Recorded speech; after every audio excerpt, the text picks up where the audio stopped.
ನಮಸ್ಕಾರ. ರಾಜ್ಯಕ್ಕೆ big boss ರೀ ಎಂಟ್ರಿ. ಅರುಣ್ ಸಿಂಗ್ ಭೇಟಿ ಹಿಂದಿದ್ಯಾ ಆ 8 ಲೆಕ್ಕಾಚಾರ. ಸಚಿವ ಸಂಪುಟ ಕಸರತ್ತಿಗೆ ಫಿಕ್ಸ್ ಆಗುತ್ತಾ ಮುಹೂರ್ತ. ಸಿಂಗ್ ಹೂಡಿರೋ ಆ ರಣತಂತ್ರಗಳು ಯಾವುದು? ಮುಂದಿನ ಬೈ ಎಲೆಕ್ಷನ್ಗಳ ಬಗ್ಗೆ ರೂಟ್ ಮ್ಯಾಪ್ ಸಿದ್ಧಪಡಿಸ್ತಾರಾ ಅರುಣ್ ಸಿಂಗ್? ಇದೇ ಹೊತ್ತಿನ ಫೋಕಸ್ 18 8 ಗೇಮ್ ಪ್ಲಾನ್.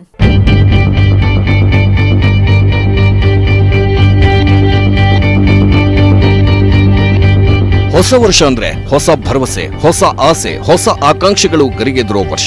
ಹಳೆಯ ಕಹಿ ನೆನಪುಗಳನ್ನು ಮರೆತು ನವೋಲ್ಲಾಸವನ್ನ ಬರಮಾಡಿಕೊಳ್ಳೋ ವರ್ಷ. ಬೇರೆ ವಲಯದಂತೆ ರಾಜಕೀಯದಲ್ಲೂ ಕೂಡ ಹೊಸ ವರ್ಷದಲ್ಲಿ ಹೊಸ ಚಟುವಟಿಕೆಗಳು ನಡೆಯುತ್ತೆ, ಹೊಸ ನಿರೀಕ್ಷೆಗಳಿರುತ್ತೆ. ಹೊಸ ವರ್ಷದ ಹೊಸ್ತಿಲಲ್ಲೇ ರಾಜ್ಯ ಬಿಜೆಪಿ ಪಾಳ್ಯದಲ್ಲಿ ರಾಜಕೀಯ ಚಟುವಟಿಕೆಗಳು ಗರಿಗೆದರಿದೆ. ಸಚಿವ ಸಂಪುಟ ಕಸರತ್ತಿನ ಬೆನ್ನಲ್ಲೇ 2ನೇ ಬಾರಿಗೆ ರಾಜ್ಯಕ್ಕೆ ಎಂಟ್ರಿ ಕೊಟ್ಟಿದ್ದಾರೆ ಬಿಜೆಪಿ ಉಸ್ತುವಾರಿ ಅರುಣ್ ಸಿಂಗ್.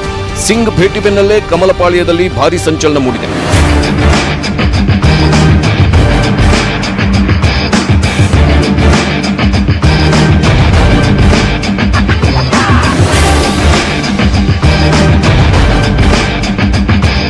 ರಾಜ್ಯ ಕೇಸರಿ ಪಾಳ್ಯದಲ್ಲಿ ಈಗ ಬರೀ ಸಚಿವ ಸಂಪುಟದ್ದೇ ಚರ್ಚೆ. ಪುನರಚನೆಯಾಗುತ್ತೋ, ವಿಸ್ತರಣೆಯಾಗುತ್ತೋ, ಯಾವಾಗ ಮುಹೂರ್ತ ಫಿಕ್ಸ್ ಆಗುತ್ತೆ ಅಂತ ಸಚಿವಾಕಾಂಕ್ಷಿಗಳು ತುದಿಗಾಲಿನಲ್ಲಿ ನಿಂತು ಕಾಯ್ತಿದ್ದಾರೆ. ಈ ನಡುವೆ ರಾಜ್ಯಕ್ಕೆ ಬಿಗ್ ಬಾಸ್ ರೀ ಎಂಟ್ರಿ ಕೊಟ್ಟಿದ್ದಾರೆ. ಅರುಣ್ ಸಿಂಗ್ ಭೇಟಿ ಹಿಂದಿದ್ಯಾ ಆ 8 ಲೆಕ್ಕಾಚಾರ. ಕ್ಯಾಬಿನೆಟ್ ಕಿಚ್ಚಿಗೆ ಕೊನೆಗೂ ಮುಹೂರ್ತ ಫಿಕ್ಸ್ ಆಗುತ್ತಾ? ಮಂತ್ರಿ ಗದ್ದುಗೆ ಆಕಾಂಕ್ಷಿಗಳಿಗೆ ಈಗಲಾದರೂ ಶುಭ ಸುದ್ದಿ ಸಿಗುತ್ತಾ? ಸದ್ಯಕ್ಕೆ ಬಿಜೆಪಿ ನಾಯಕರೆಲ್ಲರ ಕಣ್ಣು ಸಚಿವ ಸಂಪುಟ ವಿಸ್ತರಣೆ ಮೇಲೆ ನೆಟ್ಟಿದೆ. ಬಹಳ ದಿನಗಳಿಂದ ಹಾಗೆ ನಿಂತ ನೀರಿನಂತೆ ಇರೋ ಕ್ಯಾಬಿನೆಟ್ ಕಸರತ್ತಿಗೆ ಹೊಸ ವರ್ಷದಲ್ಲಾದರೂ ಕೂಡ ಒಂದು ಸ್ಪಷ್ಟ ದಿಕ್ಸೂಚಿ ಸಿಗಬಹುದಾ? ಸಚಿವಾಕಾಂಕ್ಷಿಗಳು ಚಾತಕ ಪಕ್ಷಿಯಂತೆ ಕಾಯ್ತಾ ಇದ್ದು ಅರುಣ್ ಸಿಂಗ್ ಎಂಟ್ರಿಯಿಂದ ಜಟಿಲವಾಗಿರೋ ಸಚಿವ ಸಂಪುಟ ಸಮಸ್ಯೆಗೆ ಈಗಲಾದರೂ ಪರಿಹಾರ ಸಿಗುತ್ತಾ ಅನ್ನೋ ನಿರೀಕ್ಷೆಯಲ್ಲಿದ್ದಾರೆ. ಅರುಣ್ ಸಿಂಗ್ ರಾಜ್ಯಕ್ಕೆ 3 ದಿನದ ಪ್ರವಾಸದಲ್ಲಿದ್ದಾರೆ. ಜನವರಿ 1ನೇ ತಾರೀಕು ದಿಲ್ಲಿಯಿಂದ ಬೆಂಗಳೂರಿಗೆ ಅರುಣ್ ಸಿಂಗ್ ಭೇಟಿ ಕೊಟ್ಟರು. ರಾತ್ರಿ ಕುಮಾರ್ ಕೃಪಾ ಗೆಸ್ಟ್ ಹೌಸ್ನಲ್ಲೇ ತಂಗಲಿದ್ದಾರೆ. ಜನವರಿ 2ನೇ ತಾರೀಕು ರಸ್ತೆ ಮೂಲಕವೇ ಅರುಣ್ ಸಿಂಗ್ ಬೆಂಗಳೂರಿನಿಂದ ಶಿವಮೊಗ್ಗಕ್ಕೆ ಪ್ರಯಾಣ ಬೆಳೆಸಲಿದ್ದಾರೆ. ನಂತರ ಅಲ್ಲಿ ಪದಾಧಿಕಾರಿಗಳ ಜೊತೆ ಸಭೆಯಲ್ಲಿ ಭಾಗವಹಿಸಲಿದ್ದಾರೆ. ನಂತರ ಜನವರಿ 3ನೇ ತಾರೀಕು ಶಿವಮೊಗ್ಗದಲ್ಲಿ ಕಾರ್ಯಕಾರಿಣಿ ಸಭೆಯಲ್ಲೂ ಪಾಲ್ಗೊಳ್ಳಲಿದ್ದಾರೆ. ಇದು ಮೇಲ್ನೋಟಕ್ಕೆ ಕಾರ್ಯಕಾರಿಣಿ ಸಭೆ ರೀತಿ ಕಂಡುಬಂದ್ರು ಇದರ ಹಿಂದೆ ಅಡಗಿರೋ ಲೆಕ್ಕಾಚಾರಗಳೇ ಬೇರೆ. ಆ 8 ಲೆಕ್ಕಾಚಾರಗಳು ಯಾವುದು, ಆ 8 ಗೇಮ್ ಪ್ಲಾನ್ಗಳು ಯಾವುದು ಅನ್ನೋದನ್ನೇ ನಿಮ್ಮ ಮುಂದೆ ಹೇಳ್ತಾ ಹೋಗ್ತೀವಿ ನೋಡಿ. ನಂಬರ್ 1, ಸಚಿವ ಸಂಪುಟ ವಿಸ್ತರಣೆಗೆ ಮುಹೂರ್ತ ಫಿಕ್ಸ್ ಸಾಧ್ಯತೆ. ಕೇಸರಿ ಪಾಳ್ಯದಲ್ಲಿ ತುಂಬಾ ಕುತೂಹಲ, ಬಹುದಿನಗಳ ನಿರೀಕ್ಷೆ ಹಾಗೂ ರಾಜಕೀಯ ವಲಯದಲ್ಲಿ ಬಹು ಚರ್ಚೆ ಆಗ್ತಿರೋ ವಿಚಾರ ಅಂದ್ರೆ ಅದುವೇ ಸಚಿವ ಸಂಪುಟ ವಿಸ್ತರಣೆ. 3-4 ತಿಂಗಳಿನಿಂದ ಇವತ್ತಾಗುತ್ತೆ, ನಾಳೆ ಆಗುತ್ತೆ ಅನ್ನೋ ಲೆಕ್ಕಾಚಾರಗಳು ನಡೀತಾನೆ ಇದ್ವು. ಸಿಎಂ ಬಿಎಸ್ವೈ ಕೂಡ ದಿಲ್ಲಿಗೆ ದೌಡಾಯಿಸಿ ಹೈಕಮಾಂಡ್ ಕೈಗೆ ಸಚಿವಾಕಾಂಕ್ಷಿಗಳ ಪಟ್ಟಿ ಕೊಟ್ಟು ಬಂದೇ 1 ತಿಂಗಳ ಮೇಲಾಗಿದೆ. ಮಂತ್ರಿಗಿರಿ ಆಕಾಂಕ್ಷಿಗಳಾದ MTB Nagaraj, R Shankar, H Vishwanath BSY ಮನೆ ಕದ ತಟ್ತಾನೆ ಇದ್ದಾರೆ. ಇದ್ರ ಜೊತೆಗೆ ಮೂಲ ನಿವಾಸಿಗಳು ಕೂಡ ಆಳಿಗೊಂದು ಕಲ್ಲು ಎಂಬಂತೆ ನಮಗೂ ಸಚಿವ ಸ್ಥಾನ ಬೇಕು, ನಾವು ಮಂತ್ರಿ ಆಗೋ ಅರ್ಹತೆ ಹೊಂದಿದ್ದೀವಿ ಅಂತ ಸಿಎಂ ಮನೆ ಮುಂದೆ ಪರೇಡ್ ನಡೆಸ್ತಾನೆ ಇದ್ದಾರೆ. ಆದ್ರೆ ಹೈಕಮಾಂಡ್ ಮಾತ್ರ ಸಿಎಂ ಕೊಟ್ಟ ಪಟ್ಟಿಗೆ ಇನ್ನೂ ಯಾವುದೇ ಉತ್ತರ ಕೊಡದೆ ಕೊಕ್ಕೆ ಹಾಕ್ಬಿಟ್ಟಿದೆ. ಸ್ವತಃ ಸಿಎಂ ಬಿಎಸ್ವೈ ಕೂಡ ಇವತ್ತು ವಿಸ್ತರಣೆ ಆಗುತ್ತೆ, ನಾಳೆ ಆಗುತ್ತೆ ಅಂತ ಹೇಳಿ ಬೇಸತ್ತು ಹೋಗಿದ್ರು. ಮಂತ್ರಿಮಂಡಲ ವಿಸ್ತರಣೆಗೆ ಯಾವಾಗ ಮುಹೂರ್ತ ಕೂಡಿ ಬರುತ್ತೆ ಅಂತ ಸ್ವತಃ ಬಿಎಸ್ವೈಗೂ ಗೊತ್ತಿರದ ಪರಿಸ್ಥಿತಿ ನಿರ್ಮಾಣವಾಗಿದೆ.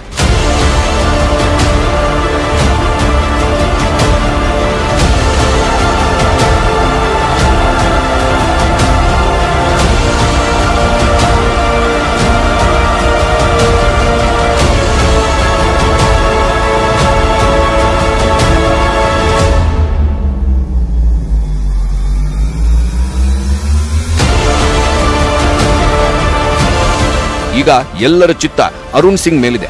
ಈ ಬಾರಿ ಸಿಂಗ್ ರಾಜ್ಯದ ಭೇಟಿಯ ಮುಖ್ಯ ಉದ್ದೇಶವೇ ಸಚಿವ ಸಂಪುಟದ ವಿಸ್ತರಣೆ ಬಗ್ಗೆ ಚರ್ಚೆ ಮಾಡೋದೇ ಅನ್ನೋ ಮಾತು ಜೋರಾಗಿ ಕೇಳಿ ಬರ್ತಿದೆ. ಕಳೆದ ಬಾರಿ ಸಿಂಗ್ ಭೇಟಿ ಕೊಟ್ಟಾಗಲೇ ಸಂಪುಟ ವಿಸ್ತರಣೆಗೆ ಮುಹೂರ್ತ ಕೂಡಬಹುದು ಅಂತಾನೆ ಊಹಿಸಲಾಗಿತ್ತು. ಆದ್ರೆ ಆಗ ಅರುಣ್ ಸಿಂಗ್ ಸಚಿವ ಸಂಪುಟ ವಿಸ್ತರಣೆ ಸಂಪೂರ್ಣ ಸಿಎಂಗೆ ಬಿಟ್ಟಿದ್ದು ಅಂದಿದ್ರು. मुख्यमंत्री का प्रोगेटी है, मुख्यमंत्री का अधिकार है. This is CM who will decide कौन मंत्री बनेगा, कब बनेगा. हाँ, जरूर केंद्र से हम विचार विमर्श करके वो एक्सपेंशन करेंगे. ಆದ್ರೆ ಈ ಬಾರಿ ಪಕ್ಕಾ ಸಚಿವ ಸಂಪುಟ ವಿಸ್ತರಣೆಯ ಎಲ್ಲಾ ಪ್ರಶ್ನೆಗಳಿಗೂ ಉತ್ತರ ಸಿಗಲಿದೆ. ಸ್ವತಃ ಅರುಣ್ ಸಿಂಗ್ ಎಲ್ಲಾ ಅನುಮಾನಗಳಿಗೆ, ಕುತೂಹಲಕ್ಕೂ ತೆರೆ ಎಳೆಯಲಿದ್ದಾರೆ. ಈ ಬಾರಿ ಖಂಡಿತವಾಗಿಯೂ ಕ್ಯಾಬಿನೆಟ್ ಕಗ್ಗಂಟಿಗೆ ಉತ್ತರ ಸಿಗುತ್ತೆ. ಯಾವಾಗ ಮುಹೂರ್ತ ಫಿಕ್ಸ್ ಆಗಲಿದೆ ಅನ್ನೋದು ಫೈನಲ್ ಆಗಲಿದೆ. ಹಾಗೆ ರಾಜಾಹುಲಿ ಸಂಪುಟಕ್ಕೆ ಯಾರ್ಯಾರು ಎಂಟ್ರಿ ಕೊಡಲಿದ್ದಾರೆ ಅನ್ನೋ ವಿಚಾರ ಕೂಡ ಅಂತಿಮ ಆಗಲಿದೆ ಅಂತ ಹೇಳಲಾಗ್ತಿದೆ. ಒಟ್ಟಿನಲ್ಲಿ ಇಷ್ಟು ದಿನ ಉತ್ತರ ಸಿಗದೆ ಇದ್ದ ಪ್ರಶ್ನೆಗೆ ಸಿಂಗ್ ರೀ ಎಂಟ್ರಿಯಿಂದ ಉತ್ತರ ಸಿಗಲಿದೆ ಎಂಬ ವಿಶ್ವಾಸ ಬಿಜೆಪಿ ನಾಯಕರಲ್ಲಿದೆ. ನಂಬರ್ 2, ಬೈ ಎಲೆಕ್ಷನ್ ಕಾರ್ಯತಂತ್ರಗಳ ಬಗ್ಗೆ ಚರ್ಚೆ. ಯಾವುದೇ ಚುನಾವಣೆ ಇರಲಿ, ಇತ್ತೀಚಿನ ದಿನಗಳಲ್ಲಿ ಬಿಜೆಪಿ ಮುಟ್ಟಿದ್ದೆಲ್ಲ ಚಿನ್ನವಾಗ್ತಿದೆ. ಲೋಕಸಭಾ ಚುನಾವಣೆಯ ದಿಗ್ವಿಜಯವೇ ಇರಬಹುದು, ಬೈ ಎಲೆಕ್ಷನ್ಗಳಲ್ಲಿನ ಫಲಿತಾಂಶವೇ ಇರಬಹುದು, ಎಲ್ಲದರಲ್ಲೂ ಕಮಲಪಾಳೆಯ ಗೆಲುವಿನ ನಗಾರಿ ಮುಂದುವರಿಸ್ತಾನೆ ಬಂದಿದೆ. ಈಗ ಗ್ರಾಮ ಪಂಚಾಯತ್ ಚುನಾವಣೆಯಲ್ಲಿ ಬಿಜೆಪಿ ಬೆಂಬಲಿತ ಅಭ್ಯರ್ಥಿಗಳು ಉತ್ತಮ ಸಾಧನೆ ತೋರಿದ್ದಾರೆ. ಈಗ ಕಮಲಪಾಳೆಯದ ನೆಕ್ಸ್ಟ್ ಟಾರ್ಗೆಟ್ ಅಂದ್ರೆ 3 ಉಪಚುನಾವಣೆಗಳು. ಮಸ್ಕಿ, ಬಸವ ಕಲ್ಯಾಣದಲ್ಲಿ ವಿಧಾನಸಭಾ ಉಪಚುನಾವಣೆ ಹಾಗೂ ಬೆಳಗಾವಿ ಲೋಕಸಭಾ ಬೈ ಎಲೆಕ್ಷನ್ ನಡೆಯಲಿದೆ. ಬಿಜೆಪಿ ಮುಖ್ಯ ಚುನಾವಣೆಯನ್ನು ಯಾವ ರೀತಿ ಗಮನದಲ್ಲಿಟ್ಟುಕೊಂಡು ಪ್ಲಾನ್ಗಳನ್ನು ಮಾಡಿಕೊಳ್ಳುತ್ತೋ ಅದೇ ರೀತಿ ಉಪಚುನಾವಣೆಯನ್ನು ಕೂಡ ಕೇಸರಿ ಪಾಳೆಯ ಹಗುರವಾಗಿ ಪರಿಗಣಿಸೋದೇ ಇಲ್ಲ. ಈಗ ಈ 3 ಕ್ಷೇತ್ರಗಳಲ್ಲಿ ಯಾವ ರೀತಿ ಚುನಾವಣಾ ರಣತಂತ್ರ ಹೂಡಬೇಕು, ಮತದಾರರನ್ನ ಯಾವ ರೀತಿ ಒಲಿಸಿಕೊಳ್ಳಬೇಕು, ತಳಮಟ್ಟದಿಂದ ಯಾವ ರೀತಿ ಸ್ಟ್ರಾಟಜಿ ಮಾಡಬೇಕು ಅನ್ನೋ ಕುರಿತು ಸಿಂಗ್, ಬಿಎಸ್ವೈ ಹಾಗೂ ಉಳಿದ ನಾಯಕರ ಜೊತೆ ಚರ್ಚಿಸುವ ಸಾಧ್ಯತೆ ಇದೆ. ನಂಬರ್ 3, ಸಚಿವರ ಗೊಂದಲದ ಹೇಳಿಕೆಗೆ ಬ್ರೇಕ್ ಹಾಕಲು ಆದೇಶ. ಬಿಜೆಪಿ ಪಕ್ಷ ಅಂದ್ರೆ ಅದೊಂದು ರೀತಿ ಶಿಸ್ತಿನ ಪಕ್ಷ ಎಂದೇ ಬಿಂಬಿತವಾಗಿದೆ. ಯಾವುದೇ ವಿಚಾರ ಚರ್ಚೆ ಆಗ್ಬೇಕಂದ್ರೂ ಅದು ಪಕ್ಷದ ವೇದಿಕೆಯಲ್ಲೇ ಚರ್ಚೆ ಆಗ್ಬೇಕು. ಹಾದಿ ಬೀದಿಲಿ ಚರ್ಚೆ ಮಾಡೋ ಸಂಸ್ಕೃತಿ ಬಿಜೆಪಿಯಲ್ಲಿ ಇಲ್ಲ. ರಾಷ್ಟ್ರ ಮಟ್ಟದಲ್ಲಿ ಹೈಕಮಾಂಡ್ ಎಲ್ಲದಕ್ಕೂ ಉತ್ತರಿಸಿದ್ರೆ ರಾಜ್ಯದಲ್ಲಿ ಸಿಎಂ ಮಾತೆ ಫೈನಲ್ ಆಗಿರುತ್ತೆ. ಬಿಜೆಪಿ ಇರೋ ಎಲ್ಲ ರಾಜ್ಯಗಳಲ್ಲೂ ಇದೇ ಪದ್ಧತಿ ಇದೆ. ಆದ್ರೆ ರಾಜ್ಯ ಬಿಜೆಪಿಯಲ್ಲಿ ಇತ್ತೀಚೆಗೆ ಸಚಿವರು ಸೇರಿದಂತೆ ಸಿಎಂ ಕೂಡ ಗೊಂದಲದ ಹೇಳಿಕೆಗಳನ್ನು ನೀಡಿ ಪೇಚಿಗೆ ಸಿಲುಕಿಕೊಳ್ಳೋ ಘಟನೆ ನಡೀತಾನೆ ಇದೆ. ಇದಕ್ಕೆ ಸ್ಪಷ್ಟ ಉದಾಹರಣೆಯೇ ನೈಟ್ ಕರ್ಫ್ಯೂ ವಿಚಾರ. ಸುಧಾಕರ್ ಒಂದ್ ರೀತಿ ಹೇಳಿಕೆ ಕೊಟ್ರೆ ಉಳಿದ ಸಚಿವರು ಒಂದ್ ರೀತಿ ಸ್ಟೇಟ್ಮೆಂಟ್ ಕೊಡ್ತಿದ್ರು. ಸ್ವತಃ ಬಿಎಸ್ವೈ ಕೂಡ ಈ ವಿಚಾರವಾಗಿ 4-5 ಬಾರಿ ಗೊಂದಲದ ಹೇಳಿಕೆ ನೀಡಿದ್ರು. ಒಮ್ಮೆ ಕರ್ಫ್ಯೂ ಇರುತ್ತೆ ಅನ್ನೋದು, ಒಮ್ಮೆ ಇರಲ್ಲ ಅನ್ನೋದು, ಒಮ್ಮೆ ಶಾಲೆ ಸ್ಟಾರ್ಟ್ ಆಗುತ್ತೆ ಅನ್ನೋದು, ಮತ್ತೊಮ್ಮೆ ಇಲ್ಲ ಅನ್ನೋದು. ಈ ಎಲ್ಲ ವಿಚಾರಗಳು ಸಾರ್ವಜನಿಕವಾಗಿ ಸರ್ಕಾರಕ್ಕೆ ಮುಜುಗರ ಉಂಟು ಮಾಡಿತ್ತು. ಇದರಿಂದ ಪಕ್ಷದ ಘನತೆಗೆ ಧಕ್ಕೆ ಬರುವ ಸಾಧ್ಯತೆ ಇದೆ. ಹಾಗಾಗಿ ಯಾವುದೇ ರೀತಿ ಹೇಳಿಕೆ ಕೊಡಬೇಕಾದ್ರೂ ಪಕ್ಷದ ವೇದಿಕೆಯಲ್ಲಿ ಚರ್ಚೆ ಆಗಬೇಕು. ಯಾರೂ ಕೂಡ ಗೊಂದಲಮಯ ಹೇಳಿಕೆ ಕೊಡಬೇಡಿ ಅನ್ನೋ ವಿಚಾರದ ಬಗ್ಗೆ ಸಿಂಗ್ ಖಡಕ್ ಸೂಚನೆ ನೀಡೋ ಸಾಧ್ಯತೆ ಇದೆ. ನಂಬರ್ 4, ಪ್ರಾಬಲ್ಯವಿಲ್ಲದ ಕ್ಷೇತ್ರದಲ್ಲಿ ಪಕ್ಷವನ್ನ ಬಲಪಡಿಸುವ ಬಗ್ಗೆ ಚರ್ಚೆ. ವಿಧಾನಸಭಾ ಚುನಾವಣೆ, ಉಪಚುನಾವಣೆಗಳಲ್ಲಿ ಬಿಜೆಪಿ ಗೆಲುವಿನ ನಗಾರಿಯನ್ನೇನೋ ಬಾರಿಸ್ತಾ ಇದೆ. ಪ್ರಚಂಡ ದಿಗ್ವಿಜಯದತ್ತ ಮುನ್ನುಗ್ತಾ ಇದೆ. ಆದ್ರೆ ವಿಧಾನಸಭಾ ಚುನಾವಣೆಗಳಲ್ಲಿ ಬಿಜೆಪಿಗೆ ಸ್ಪಷ್ಟ ಬಹುಮತ ಸಿಗ್ತಾ ಇಲ್ಲ. ಮೆಜಾರಿಟಿ ಹತ್ರತ್ರ ಹೋಗಿ ಎಡವಿ ಬೀಳ್ತಾ ಇದೆ. 2018ರ ವಿಧಾನಸಭಾ ಚುನಾವಣೆಯಲ್ಲಿ ಕಮಲಪಾಳೆಯ ಇದೇ ಪರಿಸ್ಥಿತಿ ಎದುರಿಸಿತ್ತು. ಚುನಾವಣೆಯಲ್ಲಿ ಬಿಜೆಪಿ ಅತಿ ದೊಡ್ಡ ಪಕ್ಷವಾಗಿ ಹೊರಹೊಮ್ಮಿತು. ಆದ್ರೆ ಅಧಿಕಾರಕ್ಕೆ ಬೇಕಾದ ಸ್ಪಷ್ಟ ಬಹುಮತ ಸಿಕ್ಕಿರಲಿಲ್ಲ. ಆಮೇಲೆ ಕಾಂಗ್ರೆಸ್ ಜೆಡಿಎಸ್ ಸೇರಿ ಸರ್ಕಾರ ರಚಿಸಿದ್ದು, ನಂತರ ಬಿಜೆಪಿ ಯಾವ ರೀತಿ ಅಧಿಕಾರಕ್ಕೆ ಬಂತು ಅನ್ನೋದು ನಿಮ್ಗೆಲ್ಲ ಗೊತ್ತಿರೋ ವಿಚಾರವೇ. ಹಾಗಾಗಿ ಬಿಜೆಪಿ ಎಲ್ಲಿ ಎಡವುತ್ತಾ ಇದೆ ಅನ್ನೋದ್ರ ಬಗ್ಗೆ ರೂಟ್ ಮ್ಯಾಪ್ ಸಿದ್ಧಪಡಿಸೋಕೆ ಬಿಜೆಪಿ ರಾಜ್ಯದ ಬಹುತೇಕ ಪ್ರದೇಶಗಳಲ್ಲಿ ಪ್ರಾಬಲ್ಯ ಹೊಂದಿದೆ. ಆದ್ರೆ ಹಳೆ ಮೈಸೂರು ಭಾಗದಲ್ಲಿ ಮಾತ್ರ ಬೇರೆ ಕಡೆಯಂತೆ ಅಷ್ಟೊಂದು ಹಿಡಿತ ಹೊಂದಿಲ್ಲ. ಅದು ಜೆಡಿಎಸ್ ಭದ್ರಕೋಟೆಯಾಗಿದೆ. ಹಾಗೆ ಬೆಂಗಳೂರು ಗ್ರಾಮಾಂತರ ಡಿಕೆ ಬ್ರದರ್ಸ್ ಸಾಮ್ರಾಜ್ಯವಾಗಿದೆ. ಇಲ್ಲಿಯೂ ಬಿಜೆಪಿ ಪರ್ಫಾರ್ಮೆನ್ಸ್ ಅಷ್ಟೊಂದು ಚೆನ್ನಾಗಿಲ್ಲ.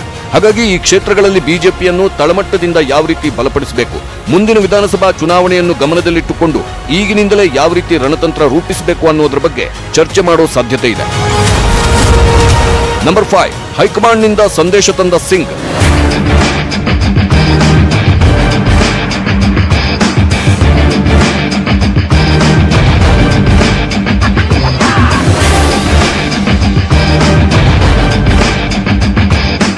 ಕಳೆದ ಬಾರಿ ಅರುಣ್ ಸಿಂಗ್ ರಾಜ್ಯಕ್ಕೆ ಭೇಟಿ ಕೊಟ್ಟಾಗ ಹಲವು ಶಾಸಕರು, ಸಚಿವರು ಬಿಎಸ್ವೈ ಕಾರ್ಯವೈಖರಿ ವಿರುದ್ಧ ಅಸಮಾಧಾನ ತೋಡಿಕೊಂಡಿದ್ರು. ಎಲ್ಲಾ ಕ್ಷೇತ್ರಗಳಿಗೂ ಸರಿಯಾದ ಅನುದಾನ ದೊರೆತಿಲ್ಲ. ಬಿಎಸ್ವೈ ಯಾವಾಗಲೂ ಏಕಪಕ್ಷೀಯ ನಿರ್ಧಾರ ಕೈಗೊಳ್ಳುತ್ತಾರೆ. ಶಾಸಕರ ಸಭೆ ಕರೆದು ಅಭಿಪ್ರಾಯ ಸಂಗ್ರಹಿಸಲ್ಲ. ಹಾಗೆ ಬಿಎಸ್ವೈ ಪುತ್ರ ವಿಜಯೇಂದ್ರ ಪ್ರತಿಯೊಂದು ಇಲಾಖೆಗಳಲ್ಲೂ ಹಸ್ತಕ್ಷೇಪ ಮಾಡ್ತಾರೆ ಅಂತಾನು ಸಿಂಗ್ಗೆ ಕಂಪ್ಲೇಂಟ್ ಮಾಡಿದ್ರು. ಈ ಬಗ್ಗೆ ಶಾಸಕರ ಅಭಿಪ್ರಾಯವನ್ನ ಸಂಗ್ರಹಿಸಿದ್ರು ಸಿಂಗ್. ಆ ಟೈಮ್ನಲ್ಲಿ ಇನ್ನು 2 ತಿಂಗಳು ಕಾಯ್ರಿ, ಎಲ್ಲವೂ ಸರಿ ಹೋಗುತ್ತೆ ಅಂದಿದ್ರು. ಸಿಂಗ್ ಹೇಳಿದ ಈ ಮಾತು ಕೇಸರಿ ಪಾಳ್ಯದಲ್ಲಿ ಭಾರಿ ಸಂಚಲನ ಮೂಡಿಸಿತ್ತು. ಏನಾಗುತ್ತೆ 2 ತಿಂಗಳಲ್ಲಿ ಎಂಬ ನಾನಾ ಪ್ರಶ್ನೆ ಹುಟ್ಟುಹಾಕಿತ್ತು. ಈಗ ಅವೆಲ್ಲದಕ್ಕೂ ಹೈಕಮಾಂಡ್ ಯಾವ ರೀತಿ ಸಂದೇಶವನ್ನ ನೀಡಿದ್ದಾರೋ ಅದನ್ನ ಸಿಂಗ್ ಹೊತ್ತು ತಂದಿದ್ದಾರೆ. ಇದಕ್ಕೂ ಕೂಡ ಒಂದು ಪರಿಹಾರ ಸಿಗೋ ಚಾನ್ಸಸ್ ಇದೆ. ನಂಬರ್ 6, ಮಾಧ್ಯಮದ ಮುಂದೆ ಬೇಕಾಬಿಟ್ಟಿ ಹೇಳಿಕೆ ನೀಡುವುದಕ್ಕೆ ಬ್ರೇಕ್ ಹಾಕೋ ಸಾಧ್ಯತೆ. ನಾವು ಆಗಲೇ ಹೇಳಿದಂತೆ ಬಿಜೆಪಿ ಪಕ್ಷ ಹೇಳಿ ಕೇಳಿ ಶಿಸ್ತಿನ ಪಕ್ಷ. ಇಲ್ಲಿ ಏನೇ ಮಾತಾಡೋದಿದ್ರು, ಅಸಮಾಧಾನ ಹೊರಗೆ ಹಾಕೋದಿದ್ರು ಅವೆಲ್ಲವನ್ನ ಪಕ್ಷದ ವೇದಿಕೆಯಲ್ಲೇ ಹೊರಹಾಕಬೇಕು ಎಂಬ ಪ್ರತೀತಿ ಇದೆ. ಇಷ್ಟು ದಿನ ಅದೇ ರೀತಿ ನಡೆದುಕೊಂಡು ಬರಲಾಗ್ತಿತ್ತು. ಆದ್ರೆ ಕೆಲ ತಿಂಗಳಿಂದ ವಿಜಯಪುರ ಶಾಸಕ ಬಸನಗೌಡ ಪಾಟೀಲ್ ಯತ್ನಾಳ್ ಬಿಎಸ್ವೈ ನಾಯಕತ್ವ ಬದಲಾವಣೆಯಾಗುತ್ತೆ, ಸಿಎಂ ಸ್ಥಾನ ಉತ್ತರ ಕರ್ನಾಟಕದವರಿಗೆ ಸಿಗುತ್ತೆ ಅಂತ ಚಾನ್ಸ್ ಸಿಕ್ಕಾಗಲೆಲ್ಲ ಬಾಂಬ್ ಸಿಡಿಸ್ತಾನೆ ಬಂದಿದ್ದಾರೆ. ಹಾಗೆ ಅವರಿಗೆ ಸಚಿವ ಸ್ಥಾನ ಕೊಡಬಾರದು, ಇವರಿಗೆ ಕೊಡಬಾರದು ಅಂತ ರೇಣುಕಾಚಾರ್ಯ ಸೇರಿದಂತೆ ಕೆಲವರು ಮಾತನಾಡ್ತಿದ್ರು. ಇವರೆಲ್ಲರಿಗೂ ಲಂಗು ಲಗಾಮ ಹಾಕೋಕೆ ಹೇಳಬಹುದು. ಮಾಧ್ಯಮದ ಮುಂದೆ ಮಾತನಾಡುವಾಗ ಬೇಕಾಬಿಟ್ಟಿ ಹೇಳಿಕೆ ಕೊಡಬಾರದು. ಇದರಿಂದ ಪಕ್ಷದ ಮಾನ ಮರ್ಯಾದೆ ಹರಾಜು ಹಾಕಿದ ಹಾಗೆ ಆಗುತ್ತೆ ಅಂತ ಅರುಣ್ ಸಿಂಗ್ ಚಾಟಿ ಏಟು ಬೀಸೋ ಸಾಧ್ಯತೆ ಇದೆ. ಇದ್ರ ಜೊತೆಗೆ ನಾಯಕತ್ವ ಬದಲಾವಣೆ ಬಗ್ಗೆಯೂ ತೆರೆ ಬೀಳುತ್ತಾ ಸಿಂಗ್ ಈ ಬಗ್ಗೆ ಏನು ಹೇಳ್ತಾರೆ ಅನ್ನೋ ಕುತೂಹಲ ಮೂಡಿದೆ.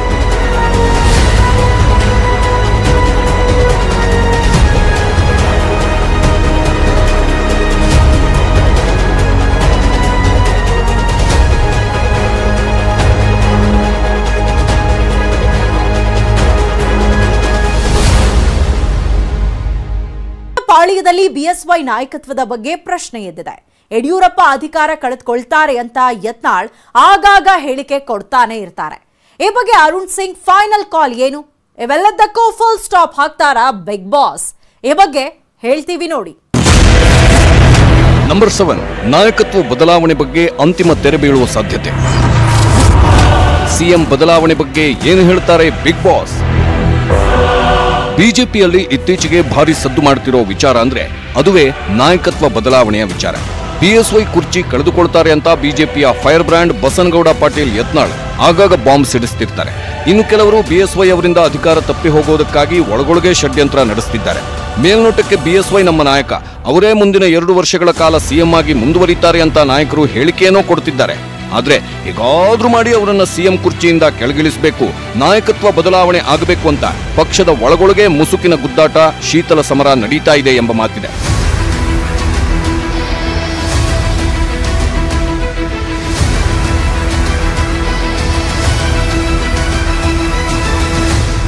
ರಾಜಾಹುಲಿಯನ್ನು ಅಧಿಕಾರದಿಂದ ಕೆಳಗಿಳಿಸಬೇಕು ಅಂತಾನೆ ಜಗದೀಶ್ ಶೆಟ್ಟರ್, ಈಶ್ವರಪ್ಪ ಸೇರಿದಂತೆ ಕೆಲ ನಾಯಕರು ದಿಲ್ಲಿಗೆ ಭೇಟಿ ಕೊಟ್ಟಿದ್ದರು ಎಂಬ ಮಾತಿದೆ. ಇದರಿಂದ ಬಿಎಸ್ವೈಗೂ ಫುಲ್ ಟೆನ್ಷನ್ ಆಗ್ಬಿಟ್ಟಿತ್ತು. ಆದ್ರೆ ಹೈಕಮಾಂಡ್ ಮಾತ್ರ ಬಿಎಸ್ವೈಗೆ ನಾಯಕತ್ವ ಬದಲಾವಣೆ ಆಗಲ್ಲ ಎಂಬ ಭರವಸೆ ನೀಡಿದ್ದಾರೆ ಎಂಬ ಮಾತಿದೆ. ಅದಕ್ಕೆ ಪುಷ್ಟಿ ಕೊಡುವಂತೆ ಕಳೆದ ತಿಂಗಳು 2-3 ಬಾರಿ ವಿಜಯೇಂದ್ರ ದಿಲ್ಲಿಗೆ ಭೇಟಿ ಕೊಟ್ಟು ಬಂದಿದ್ರು. ಆಗ ದಿಲ್ಲಿ ವರಿಷ್ಠರು ಈ ಬಗ್ಗೆ ವಿಜಯೇಂದ್ರ ಅವರಿಗೆ ಭರವಸೆ ಕೊಟ್ಟಿರೋ ಸಾಧ್ಯತೆ ಇದೆ. ಅರುಣ್ ಸಿಂಗ್ ಕೂಡ ಬಿಎಸ್ವೈ ಉತ್ತಮ ಕೆಲಸ ಮಾಡುತ್ತಿದ್ದಾರೆ, ಅವರನ್ನು ಬದಲು ಮಾಡೋ ಪ್ರಶ್ನೆ ಇಲ್ಲ ಅಂದಿದ್ರು. ಈ ಬಗ್ಗೆ ಸ್ವತಃ ಸಿಎಂ ಬಿಎಸ್ವೈ ಕೂಡ ಮಾತನಾಡಿ ರಾಜ್ಯದಲ್ಲಿ ನಾಯಕತ್ವ ಬದಲಾವಣೆ ಇಲ್ಲ, ಮುಂದಿನ 2.5 ವರ್ಷ ನಾನೇ ಸಿಎಂ ಅಂತ ಹೇಳಿದ್ರು. ನಾನು ಕಳೆದ 1.5 ವರ್ಷದ ನನ್ನ ಆಡಳಿತ ಅವಧಿಯಲ್ಲಿ ಒಂದು ದಿವಸ ಸಹ ಇದ್ಯಾವುದೇ ವಿಷಯದ ಬಗ್ಗೆ ತಲೆನೂ ಕೆಡಿಸ್ಕೊಳ್ಳಿಲ್ಲ. ನಾನಾಯ್ತು, ನನ್ನ ಡೆವಲಪ್ಮೆಂಟ್ ವರ್ಕ್ ಆಯಿತು, ಅಭಿವೃದ್ಧಿ ಕಾರ್ಯ ಆಯಿತು, ಈ ಕಡೆ ಗಮನ ಕೊಡ್ತಿದ್ದೇನೆ ಹೊರತು ಇದ್ಯಾವುದೂ ನಮ್ಮ ಮೇಲೆ ಪರಿಣಾಮ ಬೀರಿಲ್ಲ. ನಮ್ಮ ಕರ್ನಾಟಕ ಇನ್ಚಾರ್ಜ್ ಇರುವಂಥ ನಮ್ಮ ಅರುಣ್ ಸಿಂಗ್ ಜಿಯವರು ಸ್ಪಷ್ಟ ಮಾಡಿದ್ದಾರೆ, ಯಾವುದೇ ಸಮಸ್ಯೆ ಇಲ್ಲ. ಇನ್ನು 2.5 ವರ್ಷ ಕಾಲ ಯಡಿಯೂರಪ್ಪನವರೇ ಮುಖ್ಯಮಂತ್ರಿಯಾಗಿ ಮುಂದುವರಿಯುತ್ತಾರೆ ಅಂತ ಹೇಳಿದ ಮೇಲೆ ಈ ಪ್ರಶ್ನೆ ಉದ್ಭವ ಆಗೋದಿಲ್ಲ. ನಮ್ಮ ಸಚಿವರಲ್ಲೂ ಗೊಂದಲ ಇಲ್ಲ, ನಮ್ಮ ಶಾಸಕರಲ್ಲೂ ಗೊಂದಲ ಇಲ್ಲ, ಜನರಲ್ಲೂ ಗೊಂದಲ ಇಲ್ಲ. ಈ ಬಾರಿ ಅರುಣ್ ಸಿಂಗ್ ನಾಯಕತ್ವ ಬದಲಾವಣೆಯ ಊಹಾಪೋಹಗಳಿಗೆ ತೆರೆ ಎಳೆಯೋ ಎಲ್ಲಾ ಚಾನ್ಸಸ್ಗಳಿವೆ. ಸಿಎಂ ಬದಲಾವಣೆ ಪ್ರಶ್ನೆಯೇ ಇಲ್ಲ ಎನ್ನಬಹುದು. ನಂಬರ್ 8, ವಲಸಿಗರು ಮೂಲವಾಸಿಗಳ ಶೀತಲ ಸಮರಕ್ಕೆ ಬೀಳುತ್ತಾ ಬ್ರೇಕ್. ಬಿಜೆಪಿಯಲ್ಲಿ ಇತ್ತೀಚಿನ ದಿನಗಳಲ್ಲಿ ಮೂಲವಾಸಿಗಳು ಹಾಗೂ ವಲಸಿಗರ ನಡುವೆ ಮುಸುಕಿನ ಗುದ್ದಾಟ ನಡೆಯುತ್ತಿದೆ. ಯಾರೂ ಕೂಡ ಬಹಿರಂಗವಾಗಿ ಈ ಬಗ್ಗೆ ಹೇಳಿಕೊಳ್ಳಲ್ಲ. ಆದರೆ ಪಕ್ಷದ ಆಂತರಿಕ ವಲಯದಲ್ಲಿ ಈ ರೀತಿ ಬೆಳವಣಿಗೆಗಳು ನಡೆಯುತ್ತಿವೆ ಎಂಬ ಮಾತಿದೆ. ವಲಸಿಗರಿಗೆ ಪಕ್ಷದಲ್ಲಿ ಹೆಚ್ಚು ಮಣೆ ಹಾಕಲಾಗ್ತಿದೆ, ಪ್ರಮುಖ ಖಾತೆಗಳನ್ನು ವಲಸಿಗರಿಗೆ ನೀಡಲಾಗಿದೆ ಎಂಬ ಅಸಮಾಧಾನ ಮೂಲವಾಸಿಗಳಲ್ಲಿದೆ. ಕಳೆದ 2 ತಿಂಗಳ ಹಿಂದೆ ರಮೇಶ್ ಜಾರಕಿಹೊಳಿ ಮನೆ ಪಾಲಿಟಿಕ್ಸ್ ಪವರ್ ಹೌಸ್ ಆಗಿತ್ತು. ಇದು ಮೂಲವಾಸಿಗಳ ಕೆಂಗಣ್ಣಿಗೆ ಗುರಿಯಾಗಿತ್ತು. ಈಗಲೂ ಅಷ್ಟೇ, ಸಚಿವಗಿರಿಗಾಗಿ ಮೂಲವಾಸಿಗಳು ಹಾಗೂ ವಲಸಿಗರ ನಡುವೆ ರೇಸ್ ನಡೆಯುತ್ತಿದೆ. ಇಬ್ಬರು ಕೂಡ ಮಂತ್ರಿಗಿರಿಗಾಗಿ ಟವೆಲ್ ಹಾಕ್ತಿದ್ದಾರೆ. ಒಳಗೊಳಗೆ ಸೈಲೆಂಟ್ ಆಗಿ ವಾರ್ ನಡೆಸುತ್ತಿದ್ದಾರೆ. ಇದು ಹೈಕಮಾಂಡ್ ಗಮನಕ್ಕೂ ಬಂದಿದೆ. ಹೀಗಾಗಿ ಹೈಕಮಾಂಡ್ ಧೂತ ಅರುಣ್ ಸಿಂಗ್ ಈ ಸಮರಕ್ಕೆ ಬ್ರೇಕ್ ಹಾಕಬಹುದು. ಮೂಲವಾಸಿಗಳಿಗೆ ವಲಸಿಗರಿಗೆ ಕರೆದು ಬುದ್ಧಿ ಹೇಳಿದ್ರೂ ಹೇಳಬಹುದು.